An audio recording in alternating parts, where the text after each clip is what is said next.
Sa bagong immigration program na ito, hindi mo na kailangan ng LMIA para makapagtrabaho sa Canada. Ito po ang New Canada Work Permit Innovation Stream Pilot. If this sounds interesting to you, manatili kayong nanonood sa ating video. Hello and welcome back! Si Ate Menchie po ito. Today, another video about Canada. At kung interesado kayo sa ganitong mga paksa, please subscribe to my channel. At salamat po sa mga dati nang nag-subscribe sa ating channel. Pwede rin kayong mag-follow sa aking Facebook page, The Menchie's Philican Life. You can also join and be a member of this channel. At gusto ko nang pasalamatan ng ating mga channel members. Thank you very much kay Miss M, Celinia Daisy Caber, kay Madam Pasya, kay Micaela Nerva, TV2, Laura Lynn Malabanan, Marjorie Ramos, Imelda Leal, kay Nani Emmy Vlog, Marciano, and Nympha. Thank you sa inyong support sa ating channel. At ngayon, dumako na tayo agad diretso sa ating topic. Guys, for today, kalulunsad lang po, bagong-bago. In-announce noong April 15, a few days ago, ng IRCC Canada. Ito po ay 2-year pilot program. Pag sinabing pilot, pansamantala lang. 2 taon muna itong mag-i-stay. Ang pangalan nga po ay ang New Canada Work Permit Innovation Stream Pilot.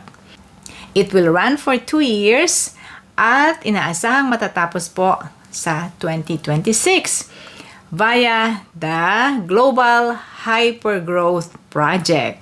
This will allow certain selected companies na mag-hire ng mga workers ng mabilisan even without LMIA. Ibig sabihin po, magkakaroon kayo ng exemption sa Labor Market Impact Assessment.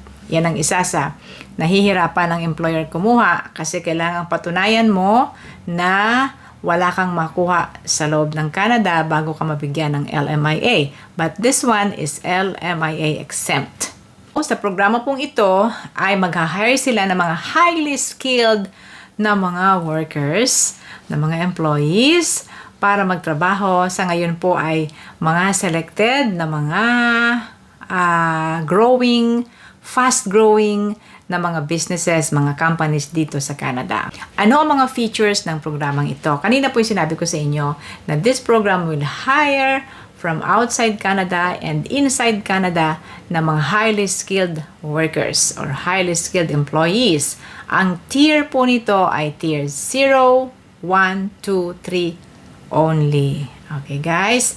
0, 1, 2, 3 tiers only. At sang-ayon sa kanilang pinalabas na mga impormasyon, pwede kayong isyuhan ng kontrata hanggang 5 years. Wow, 5-year contract. At ang isa pang magandang feature nito guys, pwede nyong isama ang inyong pamilya papunta sa Canada sapagkat ito po ay high wage, above the median wage in the region or in the provinces. Ibig sabihin, allowed na maisama ang spouse, common law partner, and children. Magbibigyan sila ng open work permit at study permit. Mukhang very interesting guys, no? So, no LMIA, pwedeng isama ang pamilya, hanggang 5 years ang pwedeng contract. At ano pa? Keep it coming, Ate Menchie. Sabi ninyo siguro, no? Okay. Ano ngayon ang eligibility nito? Eligibility. Sino ang pwede mag-apply sa programang ito? Well, una sa lahat, kailangan nyo ng job offer mula sa participating companies. There are 8 companies right now na participating. Abangan nyo po at i-announce ko mamaya kung ano-anong mga companies ito at kung paano kayo makakapag-apply sa kanila. Okay? So, to be eligible to this program, you need a job offer from one of these companies. At kailangan ng inyong job offer ay aligned po sa tier 0, 1, 2, or 3. At dito po i-assess ang inyong skills, ang inyong education, at ang inyong experience para ma-hire kayo sa companies na ito. Ano ba yung Global Hypergrowth Project na sinasabi? Ito pong programang ito ng Canada ay naglalayon na tulungan yung mga fast-growing at yung mga current na in-demand na mga companies ngayon pabilisin ang pagpapalago pa ng mga companies na ito at bawasan po yung mga bureaucratic requirements. And one of those bureaucratic requirements is getting an LMIA. Kaya aalisin nila ang LMIA sa programang ito. Guys, to give you an example ng mga positions na pwede nyong applyan or na mga available po ngayon sa programang ito ay halimbawa ang mga sumusunod. Director of Marketing, yan po ay Tier 0. Business Intelligence Analyst, Tier 1. Data Modeler, Tier 1. Data Scientist, Tier 1. So more on mga computers po ito, no? In-house Counsel, Tier 1. Computer Systems and Software Developer, Tier 1. Cybersecurity Specialist, Tier 1. Software Engineer and Designers, Tier 1. Workplace Experience Coordinator, Tier 3. At iba pa. Okay? At ngayon, sagutin na natin ang tanong na ano po ba yung sinasabi ninyong mga 8 participating companies? At ibibigay ko rin sa inyo guys kung ano ang description ng mga companies na ito. Okay. ADA or ADA Support Incorporated. Ito po isang software company. Ang Alaya Care, isa pong technology company for home-based health programs. Ang Cell Carta ay isa pong medicine testing or research company. Ang Clarius Mobile Health is a health equipment company and technologies. Ang Clio is a computer system and management expert company. Ang Doshine Pharmaceutical Group, I don't know if I pronounce it correctly, or ang DPG. As you can see, ito po isang pharmaceutical companies na mga gamot. Light Speed Commerce is a software company. At ang Vibe Crop Protection is an agricultural technology company. Okay, so yun po yung 8 na initially ay kasama sa programang ito. Okay? So ang kasunod na pag-uusapan natin ay how are you going to apply? Yan. Paano kayo makakasama sa programang ito? First of all, how to apply po ay gaya ng sinabi ko, you will need a job offer from one of these companies. Okay guys? So ang bawat company ito ay pwede kayo mag-search ng mga trabaho para kayo ay mag-apply at pipiliin lang po nyo yung Canada kasi may ibang companies dito na mayroon din silang jobs in other countries na po, not only in Canada like Europe or Australia or other countries. So pick a job for Canada, apply. Kung qualified po kayo, mag-apply. And then you will get the chance to be hired. At pagkatapos noon, there's a procedure para kayo ay makakuha ng LMIA exemption. Ayun, okay?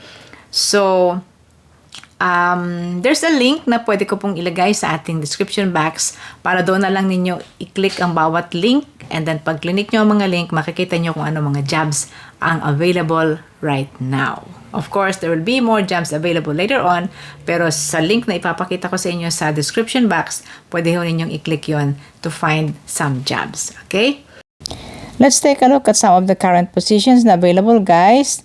Sa mga companies na ito, i-click natin ang isa sa mga companies, ang ADA.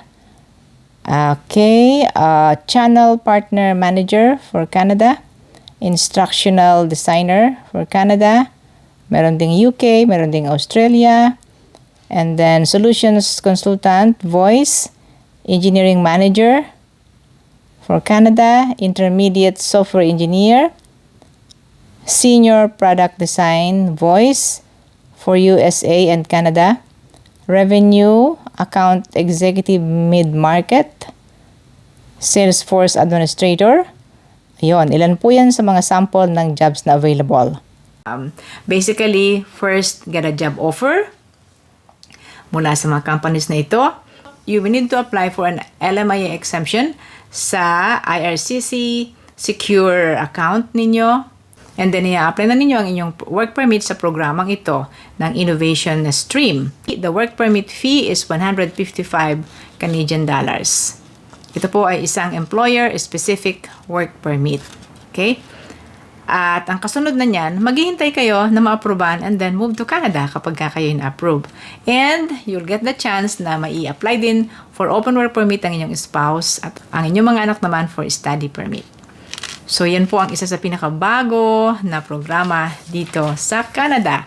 LMIA Exempt Program sa pathway po na New Canada Work Permit Innovation Stream.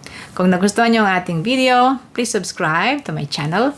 You can also follow me sa aking Facebook page na Menchie's Philican Life. You can join and be a member of this channel. Thank you po sa ating mga channel members. Thank you very much kay Miss M, Celinia Daisy Caber, kay Madam Pasya, kay Micaela Nerva, TV2, Laura Lynn Malabanan, Marjorie Ramos, Imelda Leal, kay Nani Emmy Vlog, Marciano, and Nympha.